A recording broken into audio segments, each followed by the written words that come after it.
Steve has left the show.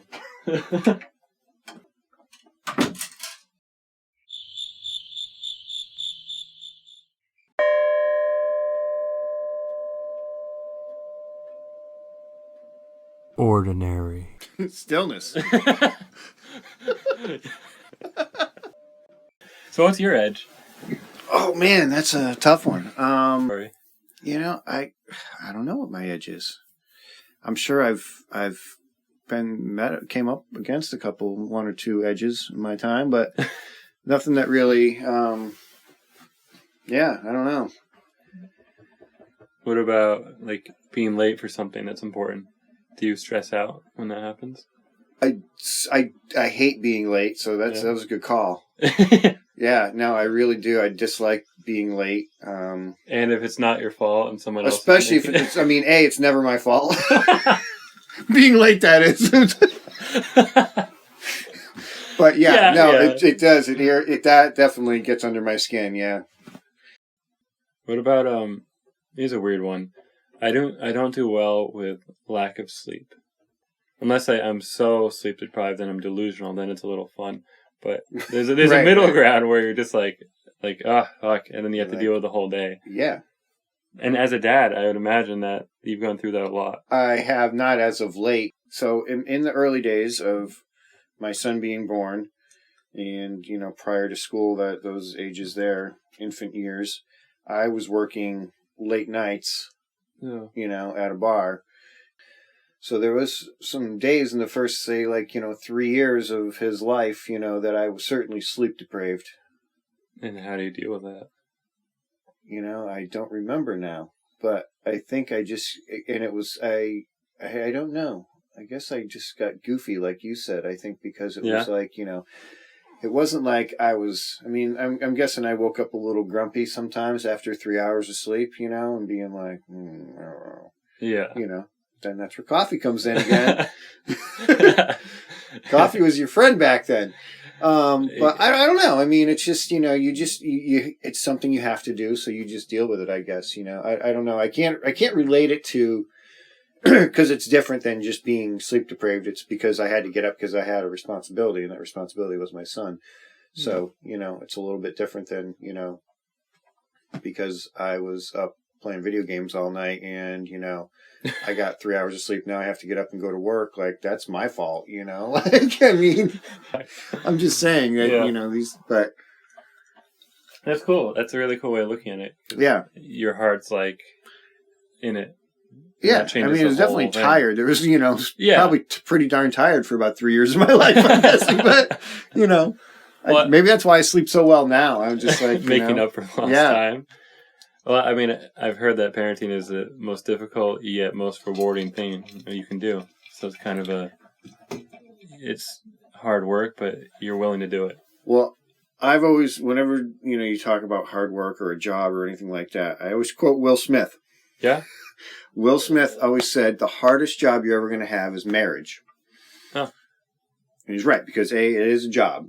It's work to be married, and it's hard. I mean, parenting, I think, I'm not going to say it's not hard, but it's easier than working at a marriage. Why? Got me. Well, because for a lot of different reasons. I mean, because, I guess in a marriage, there's always that choice of, hey, I can leave. Yeah. I was alone before. Yeah, or they can leave or whatever. But when you're a parent, nobody's leaving, Well, again, if you're a reasonable person. That's a nice way of putting it. Right. If you're a reasonable person, nobody's leaving anywhere, Sure. I remember being a kid and, threatening to leave home. I ran away for 10 years 6 old. hours one time. Yeah, exactly. You have to really want to make it work in a marriage where, Kid is kind of a natural. Yeah, it's more of a natural thing, and it is natural. Which is cool, because that forces you to learn a lot of lessons about yourself, I would think. Because you're stuck. Going back to Buddhism, that really is like staying with when your buttons are being pushed, but staying there. You can't just run away. That's probably why I am the way I am today, because I'm sure I wasn't always like how I am now, Yeah. So I mean, I don't know, but I probably learned more from, him, or just at least being a parent and, getting to this point in my life than did prior to. So that's relieving because parenting seems stressful. Yeah, it can be. Yeah. But yet it's a learning process, and there's something on the other side of it, Yeah, well, I would think that you grow as you teach somebody about life. Because you're like, well, do I actually follow this stuff? Right. Do I really feel... And you see a lot of your own childhood, kind of. Yeah. And you get to relive some of the childhood things, I would think. So my mom says, so... We've diverged past meeting your edge, but that's all right. Yeah, that's all right. That's the whole point. Well, we were talking about the edge. All of a sudden we were talking about sleep, and then kids, and here we are. I'm trying to think of some of my biggest edges, like my biggest struggles dealing with, and I don't have tons, but technology not working. Yes. Yeah. Yeah, that's a big one. That's crazy. Definitely lose my mind over that a few times. Yeah. Yeah. I try to stay Actually, calm. more than anything, I've seen my kid lose his mind over things like that. Have you ever been into gaming at all? Like Pong? Yeah. Yeah, I did have Pong when I was 12. Okay? Because that was what was out. Okay? Yeah, but, Atari's. No, Atari's I did, more sports games as far as video games go, golf, football, hockey, that type of thing. Yeah. But no, I've never been into I guess at one point I played, I can't remember what the hell the name of it was, but one of those war ones.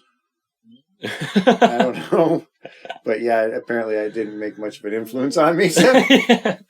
The war game. It was some war type of game, like Call of Duty. There we go. But it was the first or second one, 40 years ago. So. Yeah. I had an obsession with gaming as a kid, but as an adult, it's really tapered out. Yeah. Which gives me faith that kids these days, but my generation included, that are really into gaming, I think it can taper out, because eventually you realize I'm missing something. Right. And then you go on a walk, you're like, oh, life. That's what I'm missing. So. Yeah. Plus, I don't like shooting people. No, not so much anymore, huh? I never really did. I was always into the more artsy, colorful games, or Nintendo, with their Mario and stuff like that. It's very happy, and you're not killing each other. That's just me. I mean, some people love to kill each other, and I guess to each his own. Yeah, I mean, I'd like to think that it's a video game. It's not reality, and a lot of these video games, like Fortnite, from my understanding, you always come back. So it's not like you really kill somebody. It's like you always come back. They do. I mean, you get I'll call it evaporated. Somebody evaporates, but then they reappear. So it's so you're not really killing people. I mean. Yeah, but on the other side of that, I think your subconscious kind of soaks some of that in too. So if you're playing something, Fortnite's okay, but I'm thinking Doom or Mortal Kombat or something, where you're literally ripping people's heads off. Yeah, it's a little. And it's just I know a lot of people that like that stuff, and they're very chill people. But what does that do in your subconscious mind? Because our mind's always recording, basically. Yeah. And again, that goes back to karma. It's true though. You're soaking in whatever you're doing. So I mean. You're kind of, in a way, telling your brain it's okay to be around violence. I mean, to rip people's heads off. Yeah, I mean, I've played Mortal Kombat, and I don't have the desire to rip off anyone's head or remove their spine in any way. But so I think you'd have to really be all out, into it. I think playing once in a while is fine. Moderation, Moderation. Mm-hmm. Yeah. Now we've gotten way off topic. Sorry. What else do you meet your edge? What else pisses you off? Because those are the things I want to work with. Another version of that is I had social anxiety before I started working in the hospital. Yeah. And then they're like, "Oh, your job is to talk to patients." And I'm like, "Fuck." And now I can. And now you're so good at it. Now I know. Ego. I said it, not you. It's okay. Well. I'm more open. I was reading about the Dalai Lama, and he said that the way to overcome social anxiety is to be open and genuine, because then you have nothing to hide. So I'm like, all right. I mean, he probably knows what he's talking about. I'm going to try that. Yeah. Probably. So then I still fear. I still feel fear some days before I walk into a room, especially when it's someone unknown, and if they're like conditions are questionable. Sure. I get very like nervous, but then I kind of face the nervousness and just walk into the room with that. I'm just like, that's all right. I'm nervous. Just let's go in anyway. Walk through your fear, I guess. Yeah. And I guess that's meeting your edge and walking past your edge. And that's the key. Because when you meet your edge, you want to be like, maybe I'll work somewhere else. Right. Or the other thing I thought of doing and did do sometimes was like be super fake. Like, how are you doing today? Right. Like a lot of people do. And that's a way to cover up your social anxiety. And that doesn't feel good to do. No. But I've always said, I shouldn't say couldn't, but I don't want to. I always say couldn't. I'm going to stick with couldn't. I couldn't do what you guys do. It's not necessarily a social anxiety thing. I don't know if it has to do with the fact that I've never liked hospitals really. That's ironic. It is ironic. I mean, I never even liked visiting people in the hospital, I don't, yeah. I mean, this sounded weird. I love hospitals. Since I was a kid, I've had a fascination about, death, dying, illness, and hospitals. Yeah. My mom worked at one forever, so I would go all the time to visit. But to me, it's like a forced vacation when you're in a hospital. I know most people would disagree with that, but sure, yeah. So your life is on pause, whether you like it or not. Right. And people are there to heal you and take care of you. Mm-hmm. So it's the one time in your life where you just have to sit back. That bird needs to calm down. You need to sit back. Sit back and heal. And I see many people resist that. But still, I kind of look at it as, I don't want to go in the hospital. I don't like pain. But if I happen to go into one, it's like a safe place to me. It's supposed to be. It is supposed to be. I'm sure it's not always, and depends on the hospital and the crew that is there that day, as I've seen. And I've seen some shitty experiences with people, but I've seen some good ones too. Of course. So I don't know. It's kind of interesting to be around people while they're at their most vulnerable, because you make an impact. It is nice to know that we affect people, and it's just a small interaction. I'm in there for 5 minutes, if that. Right. You deal with that though. People go into your office and shut the door for. Yes, that does happen, Jake. Yes. So here's a fun subject. How do you stop someone from venting or ranting? Where do you draw the line where you're like, I gotta work, I gotta go? I honestly, because you have to have a sympathetic ear. Yeah. And it's just all in how you handle it. You got to make sure you've at least heard what the problem is, or whatever's bothering them. Make sure they've gotten that off their chest. Yeah. It's when they start to kind of repeat themselves, and it goes down another path, and that's when you kind of got to cut them off and be like, okay, we got that. Yep. I take notes, or sometimes I pretend to take notes. But, because sometimes it's job related, sometimes it isn't. Yeah. And so, when it isn't, I just listen and I may, throw forth a little advice. But the big thing is to just make sure they get the problem off their chest. And when they start to kind of go back and repeat, be like, okay, you got to get back to work. I need to get back to work. Okay. Good talk. Mm-hmm. That's how I handle it. But pretty good. It seems effective. Yeah, I'm still working on it. I don't really. I mean, again, it doesn't work in all situations, but when read the room, like in the workplace. Speaking of read the room, so speaking of things that irritate me, it's reading the room is one of them, but it's more along. Wait, you don't like the phrase? No, I do like the phrase. Okay. No, I do like the phrase. Absolutely. But being aware of your own space. And when you're out in public, grocery stores. That's meeting your edge right there. Yes, that's why I was waiting for something to come back around to it. Yeah. But you're in the grocery store, and be aware of your presence, and don't just stand with your cart sideways and in the aisle, like blocking the whole aisle because you're reading the mustard label. Like, it's just move the cart over the side, grab the mustard, come back over here, leave the lane open. It's like, how hard is it? You're just not the only one in the grocery store. And then they look over at you and they say sorry, but then they continue. They don't move. Yeah. Sorry, I have to read this right here in the middle of the aisle. I've asked most people at work about their pet peeves. Most people, number one, is loud eating. Most people, number two, is slow people. Drivers or grocery store particularly. Yes. Yeah, and I agree. I mean, Well, I think driving, it's the same thing. I mean, there's, road rage is a real thing, It's dangerous. Because, and people and it's because they don't pay attention. I don't think it's because they're slow drivers. They're just not being aware of their own space. Yeah. They're lost in their head. They're lost in their head, and they can't be. They need to freaking pay attention. Well, our attention's diverted constantly all day now, so people's attention spans are like goldfish at this point, or shorter. So what do most people do in the car? Drive. Right, but when they're driving, what are they doing? Are they listening to the radio? Are they listening to a podcast? Are they... They should be listening to a podcast. I mean, are they... Music, usually music. It's music, right? Yeah, like Pandora or some kind of... Right.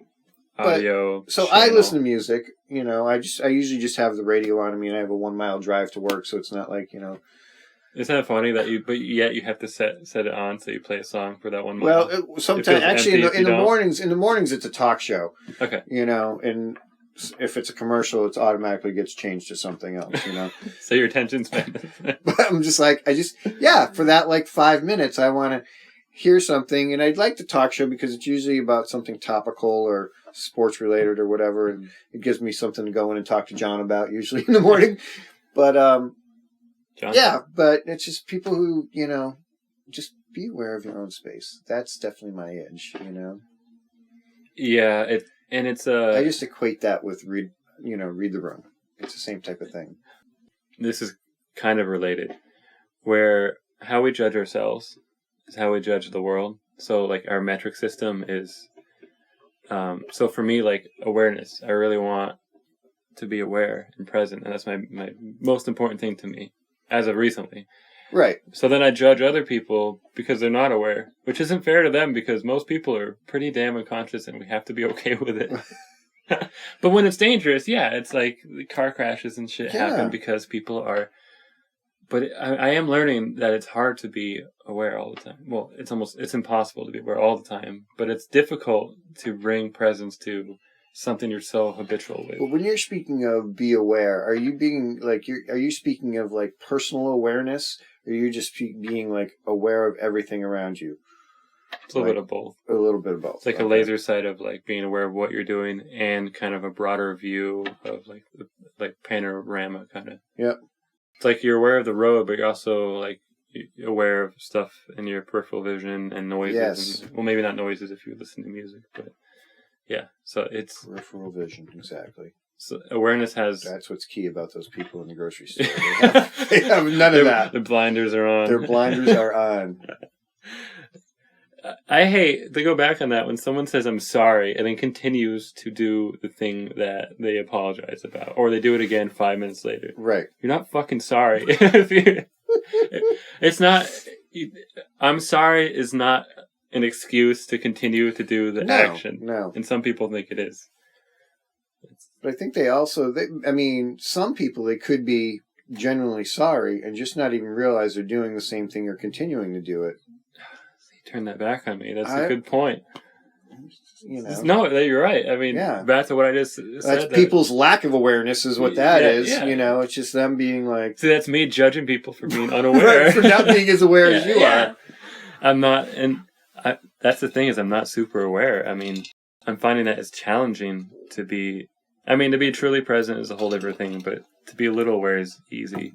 But to be really where you're you talking are. about like being in the Matrix. That's what you're talking about. Yeah. It's kind of like that, yeah.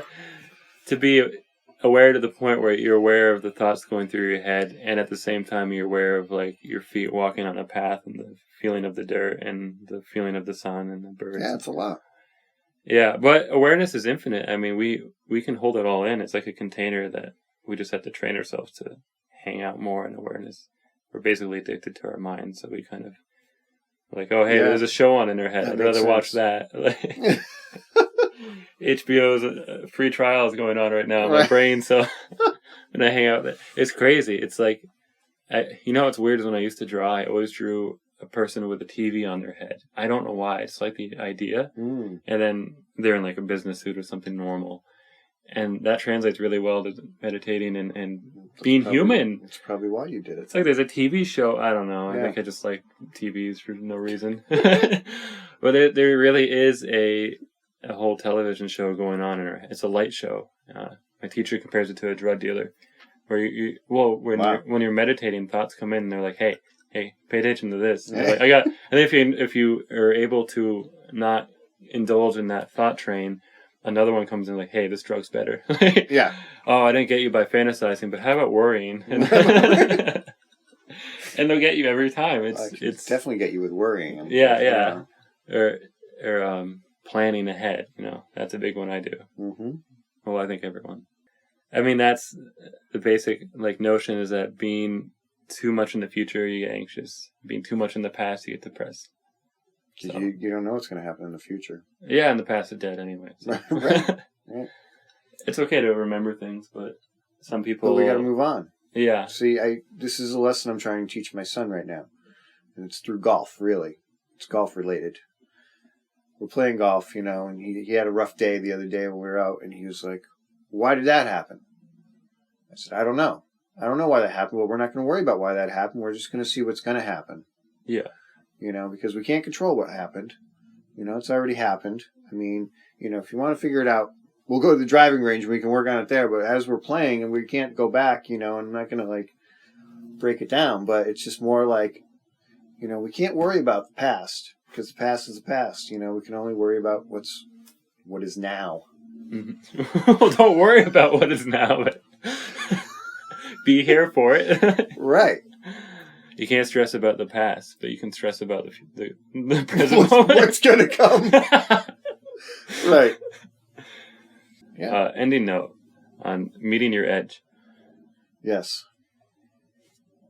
No, do you have any... Do I have anything further?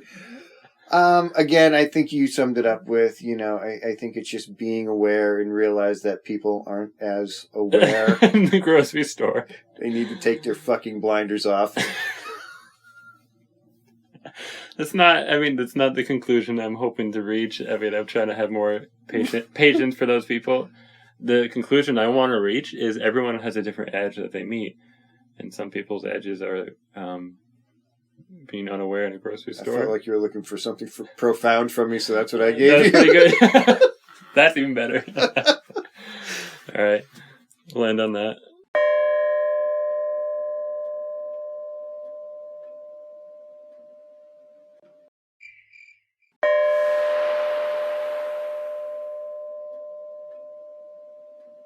Ordinary.